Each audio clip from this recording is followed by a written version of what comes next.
How's it going, backpackers? Dave here with Off Grid. I'm into backpacking, hiking, camping, and gear.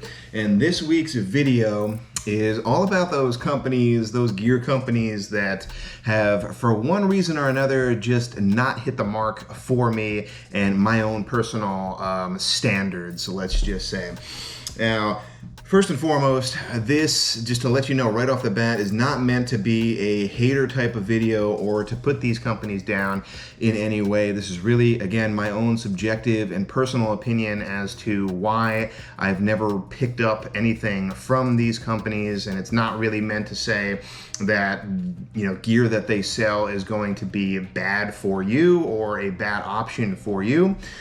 This is just meant to say that it just didn't really work out for me for certain reasons that I'm going to get into right now. But let's dive into my list here. So the only things that I have on the agenda for tonight are a list of companies that I haven't bought anything from, why I haven't bought them. But let's just dive into the list for tonight and get through these as quick as I can here. First and foremost, that I'm going to talk about here is going to be Waymark Gear Company. This is a company that I have no doubts is a great company to buy from. The main proponent, one of the reasons why I was actually even giving them a look, was another YouTuber by the name of Devin over at Backcountry Exposure. He used to work for them. He has since moved on, and he was a great springboard to kind of bounce some of my opinions off of. But the biggest thing for Waymark that I saw was, first and foremost, I mean, they're a backpack company. They don't have a lot of options to choose from other than their packs, right? Almost all of them sit right up against your back, so you don't really get any kind of airflow. And for what you get with their packs, they're pretty expensive. And they have a lot of different add-ons and options that you can add on top of it, but it is going to cost you in order to get those additions added on. And again, you know, when I was looking for different packs, there were a lot of different models from different makers that were either cheaper or lighter than these packs. And one of the most difficult things about probably every single one on here, because I haven't tried them, is how to convey if they're comfortable or not, right? And everything that I've heard from Waymark is that they're super comfortable, really great quality for their packs. But for me, in my own personal opinion, they were just a little bit too expensive. And, you know, I actually talked with Devin, and he brought that back to the owner of the company, and they were able to bring that price point down a little bit, but it still wasn't really enough, in my viewpoint, to kind of be competitive to some of the other packs in similar classes as they are in. So that's going to be it for Waymark. Let's move on to my next company, and the next one I'm going to talk about is Light AF, which, you know, is something, it's a company that, you know, Light AF, you can take it one way or another. It's technically for light as a feather, and actually based in my home state of New Jersey, so I might actually do a drive-by one of these treks back to the home state. But anyway, getting into the company themselves, again, I think they were trying to branch out into tents at one point. I think they had some tarps, some prototypes that they were soft launching or testing out and trying to see if they wanted to get into that market. I think they peeled back from that, and now they're only doing primarily backpacks as well, some accessories here and there, some other bags and whatnot. But another company that specializes in like DCF packs. They're highly customizable. That's one good thing that I can say about them. But other than that, again, very expensive for what you get. I think you're going to see that it's going to be a main theme for a lot of these companies on here. This is an example of a company that, you know, if you want a lot of different customizations with different colors and patterns and whatnot, then you can kind of give them a look. But for what it is, I think it's too expensive. They don't really like to work with a lot of backpackers that I've seen either. There's very few that they work with and are friendly with. So not a lot really kind of pushing the needle in my favor there, again, with a lot of different options to choose from out there for different packs. Next company I'm going to talk about here, the next two actually are I'm sorry that I'm laughing, but they really don't work with anybody at all, and it's going to be Tarp Tent and Hyperlite Mountain Gear. Tarp Tent, I think, does work with a couple of people in the backpacking space, but they only kind of lend out some tents for people to talk about. They don't really give it to you like super long term to try out, and they're one of the most expensive out there. So if you're thinking about like a car analogy, like a Civic versus like a Bentley, they're like like, you know, Ferrari, Bentley style, where they're ridiculously expensive for what you get. A little bit of innovation there, a little bit of creativity. They got the dipole tent that I've heard about that is pretty good on ventilation and whatnot, but for the most part, ridiculously expensive for what you get. It's the same thing with Hyperlite here too. And I have a video on those guys as well that you can check out, kind of talking about all their offerings here, so I'm not going to dive into the specifics in this video, but again, really ridiculously expensive for what you get. They're not made here in America, Hyperlite, and above all else, Hyperlite is not really creative, I mean, and innovative in the space. It kind of blows my mind why they're still so popular. I actually haven't even heard great things about the overall comfort either. Some people swear by them, love them, and you know they're not thinking about changing anytime soon. But I never really got a strong sense as to why. So ridiculously expensive, not a lot of creativity there. So it's a hard pass on Hyperlite for me.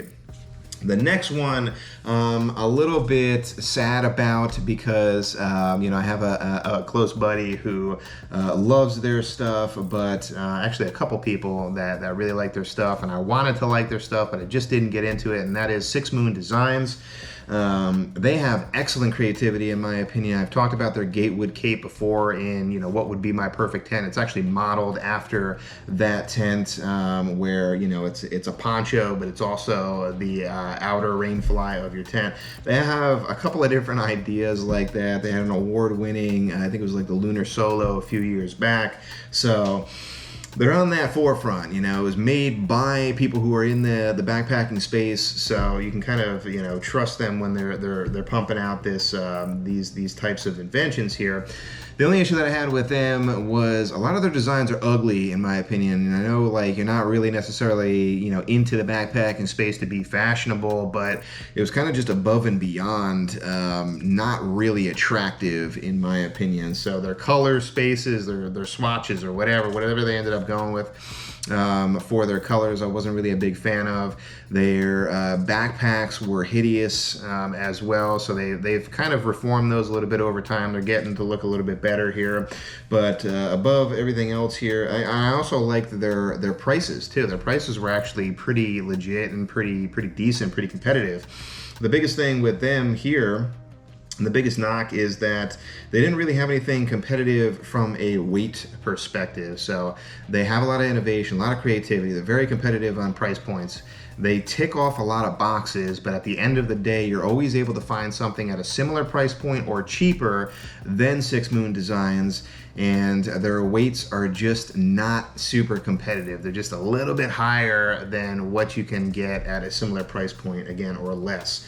So they've always just slightly missed the mark for me. Again, I would definitely like to try out their stuff, but if it came to me spending my own hard-earned money for it, I think I would just pass on them for right now. They had a couple of DCF options that they haven't really spun up again, so they kind of like sold out of them and they didn't seem to revisit. So maybe they'll revisit DCF and Ultra in the near future to be really competitive on those weights, but then again, the price points are probably going to go up.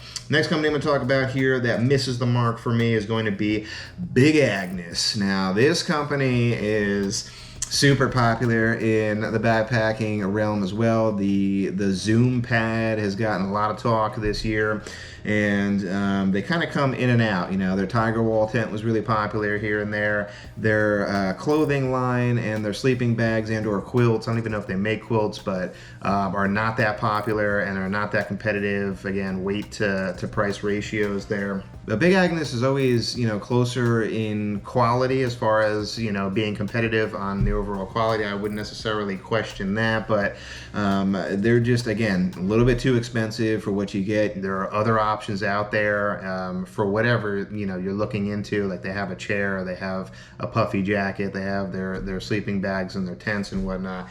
And there's just, in every single one of those spaces, somebody else or multiple people end up beating them out in one category or another. So I've never bought anything, I don't think, nope, not at all, from Big Agnes.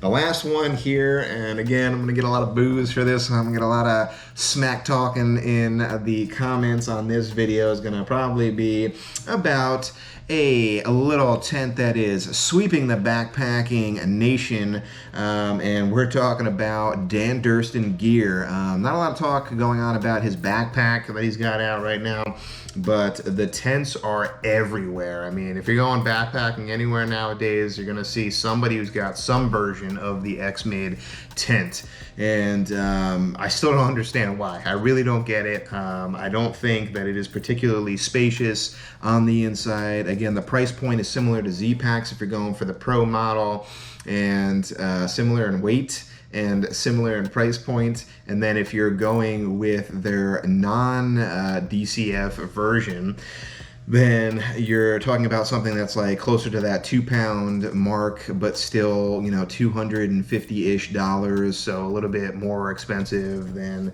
what you can get as well. So not a fan of the tent, not a fan of that weird shape, and I just don't get it. I just don't understand what all the hype is around that stuff. So that's gonna do it for this one. It's gonna round out all of the gear companies that I've never bought anything from and all the reasons as to why. All right, I'm gonna open it up. Everybody roast me down in the comments down below and let me know why I am completely off the mark for certain things. Again, I think one of the biggest things here is really just not getting experience with some of them and me choosing other options either because they were lighter or they were cheaper, and I think for a lot of these companies they are actually legit, and the biggest thing and the biggest takeaway is probably going to be the comfort for a lot of these things, you know, like Waymark and Light AF and Six Moons with the running vest style and everything. So let me know why I'm completely wrong in the comments down below, or let me know why you agree with me, because that would definitely probably be more of the unpopular opinion in this video. Hit me up in the comments down below, and either way, just let me know, and I would greatly appreciate it. If you aren't subscribed to the channel and you like this video today, please consider subscribing down below, hitting that like button if you like this video, and sharing it out to anybody else who you think could get some use out of watching this video. And remember guys, if you're headed off grid, make sure you do your research and you make it a safe one, and I'll see you on the next one.